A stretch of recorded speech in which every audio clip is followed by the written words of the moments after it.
ఆర్థిక ఇబ్బందులున్న super six అమలు చేస్తున్నామని డిప్యూటీ సీఎం పవన్ కళ్యాణ్ అన్నారు. అనంతపురంలో కూటమి ప్రభుత్వం నిర్వహించిన సూపర్ సిక్స్ సూపర్ హిట్ బహిరంగ సభలో ఆయన పాల్గొన్నారు. రాయలసీమను రతనాల సీమగా మార్చేందుకు చిత్తశుద్ధితో పనిచేస్తున్నామని చెప్పారు.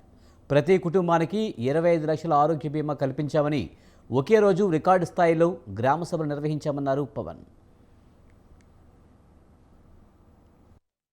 వేల కోట్లు ఆర్థిక ఇబ్బందుల నుండి వీటన్నిటిని ముందుకు తీసుకురాగలుగుతున్నామంటే మీ భవిష్యత్తు కోసం, యువత భవిష్యత్తు కోసం, మహిళల భవిష్యత్తు కోసం, ప్రతి ఆంధ్రప్రదేశ్ లో ఉన్న ప్రతి ఒక్కరూ బాగుండాలి, మీరు ఆనందంగా ఉండాలి. మీరే అన్నారు, ఆ రోజు మేము అడిగాం, రాష్ట్రం బాగుండాలి, యద్భావం తద్భవతి. మీరు ఎలా ఆలోచించారో మేమందరం కలిసి కట్టుగా, పార్టీలు వేరైనప్పటికీ రాష్ట్ర హితువు, రాష్ట్ర క్షేమంగా మనం శ్రేయస్సును దృష్టిలో పెట్టుకొని ఈ రోజున మీ ముందుకొచ్చి ఇంత ఘన విజయంగా, ఇంత దిగ్విజయంతో ఈ సూపర్ సిక్స్ కార్యక్రమాన్ని మీ ముందుకు తీసుకొచ్చాం. ఆరోగ్య బీమా పథకం సాకారం కాబోతుంది. పథకం ద్వారా ఒక కుటుంబానికి 25 లక్షల ఆరోగ్య బీమా వర్తిస్తుంది.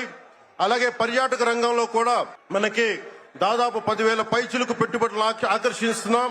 అలాగే పంచాయతీ రాజ్ శాఖలో కూడా పల్లె పండుగ ద్వారా 13,300 గ్రామ పంచాయతీలని గ్రామ సభలు నిర్వహించి రికార్డు చేసి 2,007 కిలోమీటర్ల బీటీ రోడ్లు, 4,000 కిలోమీటర్ల సిసి రోడ్లు చేయగలిగాం. 1,55,000 నీటి కుంటలు నిర్మించి 1 టీఎంసీ నీటిని వర్షాకాలం నిల్వ చేయగలిగాం. అలాగే మూగజీవాల దాహార్తి తీర్చేందుకు 15,000కు పైగా నీటి తొట్లు నిర్మించాం. 22,518 మినీ గోకులాలు చేశాం. అడవి తల్లి బాట కార్యక్రమం గౌరవ ప్రధానమంత్రి శ్రీ నరేంద్ర మోదీ గారి సహకారంతో, ముఖ్యమంత్రి శ్రీ నారా చంద్రబాబు నాయుడు గారి నాయకత్వంలో కూటమి ప్రభుత్వం 1,005 కోట్లతో ప్రధానమంత్రి పిఎం జన్మన్ పథకం, మహాత్మా గాంధీ జాతీయ ఉపాధి హామీ పథకం ద్వారా రాష్ట్ర ఉపాధి హామీ పథకం 625 గిరిజన గ్రామాలని అనుసంధానిస్తూ 1,069 కిలోమీటర్ల రోడ్ల నిర్మాణం జరుగుతోంది. గర్భిణీ స్త్రీలకి డోలీ మోతల నుంచి విముక్తి కలిగించాల లక్ష్యంతో ముందుకెళ్తున్నాం.